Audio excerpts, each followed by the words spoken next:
Pasangan suami istri ini baru saja pindah ke rumah yang lebih bagus di pinggir pantai. Mereka hidup bahagia dan aman. Namun beberapa bulan terakhir itu, setelah suaminya diangkat menjadi manajer di kantor, dia berubah.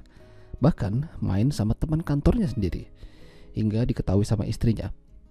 Film dengan judul Married Woman and Office yang dirilis pada tahun 2006 yang lalu akan menceritakan kisah mereka. Di awal film terlihat seorang wanita, kita sebut saja dia Yuki. Dia berada di pantai melihat seorang pria terbaring di pasir yang tidak lain adalah suaminya. Kita panggil saja dia Genji. Namun apa yang dilakukan di sana? Kenapa rebahan di pasir pantai? Menggunakan pakaian kantor lagi. Sebelum itu mereka pasangan suami istri yang berbahagia. Mereka hidup dari bawah, tinggal di apartemen kecil hingga perlahan-lahan kehidupan mereka berubah ketika Genji diangkat menjadi manajer di tempat kerjanya. Yuki sangat bahagia, mereka bisa pindah ke rumah yang lebih layak di pinggir pantai. Udah lama dia mengidam-idamkan hal tersebut. Di kantor, Genji sangat ramah dan sopan. Tidak lupa dia menaruh foto istrinya supaya terus ingat kalau ada yang menunggunya pulang di rumah. Namun disinilah letak masalah itu muncul. Saat Genji menjadi manajer, mulai ada beberapa teman kantor yang tertarik padanya. Ya, mungkin karena duit lah. Salah satunya wanita ini. Kita sebut saja dia Shizuka. Shizuka kala itu mencoba mengajak Genji ke hal-hal yang menyenangkan. Antara lain begituan. Genji berusaha mati-matian menjaga sikap dan tidak terpengaruh oleh ajakan Shizuka. Tapi pertahanan itu menjadi runtuh ketika Shizuka ngasih lihat gunung kembarnya. Awalnya Genji masih tahan, namun karena Shizuka terus kasih pemandangan yang indah, pada akhirnya kebobolan juga. Mereka begituan saat jam kerja udah selesai. Genji pulang ke rumah mencoba melupakan apa yang telah terjadi di kantor. Makan bersama dengan Yuki seolah-olah tidak terjadi apa-apa. Malam itu sebenarnya Genji ngajak main Yuki, namun ditolak karena Yuki katanya lagi nggak mood. Ya nggak apa-apa lah, yang penting tadi siang udah dapat jatah. Meski begitu, Yuki dan Genji ini adalah salah satu pasangan yang romantis. Kalau hari libur, mereka tinggal jalan kaki ke pantai buat ngeliat deru ombak yang indah serta angin yang menghempas jiwa mereka. Mereka berharap hubungan mereka ini langgeng sampai kakek nenek. Saat itu tiba-tiba saja Yuki melihat sosok mirip dirinya berjalan di kejauhan. Di depannya ada sosok Genji yang terbaring di pasir. Apa yang terjadi? Kenapa dia melihat dirinya sendiri? Dan ternyata itu hanyalah mimpi. Tapi mimpi itu terus datang padanya. Untuk mengurangi kecemasan akibat mimpi buruk, akhirnya Genji ngajak Yuki begituan. Ya, lebih baik kalian tonton sendiri film fullnya ya. Soalnya gunung kembarnya gede banget. Selain menjadi ibu rumah tangga yang baik, Yuki juga disenangi sama tetangganya. Bahkan dibawain sayuran.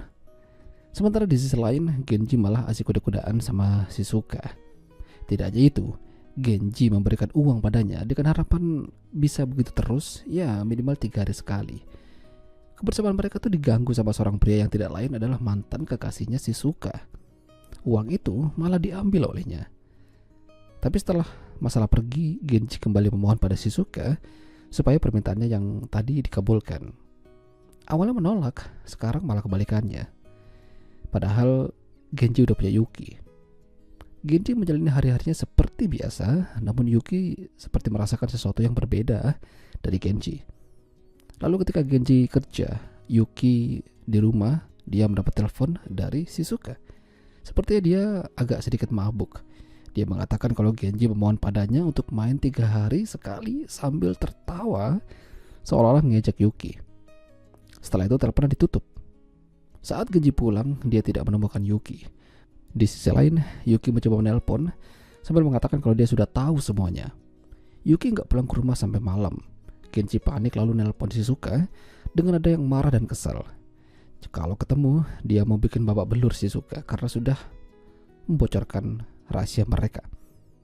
Ya, Shizuka agak panik kala itu yang sedang lagi asik kuda-kudaan sama mantannya. Tapi tetap aja lanjut. Genji nunggu Yuki semalaman yang gak pulang. Ternyata Yuki teler, kebanyakan minum. Dia ditemukan sama orang yang habis pulang ngelembur, lalu digituin. Maaf ya, nggak bisa aku kasih lihat. Karena ya gitulah. Paginya Yuki pulang dan Genji berusaha minta maaf, tapi dicuekin sama Yuki. Yuki mau pergi dari rumah itu, nggak bisa dia tinggal sama suami yang selingkuh. Disitulah Genji tidak sadar kalau dia tuh bertingkah kasar pada Yuki, hingga Yuki terjatuh dari tangga dan meninggal. Genji histeris kenapa rumah tangga jadi seperti ini. Dia meninggalkan Yuki tergeletak. Tetangganya datang untuk menemui Yuki. Genji pergi ke pantai dan didatangi sama polisi. Ya, sepertinya tetangganya melaporkan. Genji jadi stres dan hampir gila. Dia mengambil senjata polisi, menembakkan dirinya sendiri, hingga akhirnya dia koit. Itulah kenapa di mimpi Yuki, Genji rebahan di pasir. Ternyata mimpi itu adalah tanda kalau mereka bakalan meninggal. Tapi ya setidaknya mereka meninggal sama-sama, meski rumah tangga mereka hancur. Itulah tadi alur cerita film Married Woman and Office. Jika kalian suka dengan video ini, jangan lupa untuk tinggalkan like. Dan sampai jumpa lagi.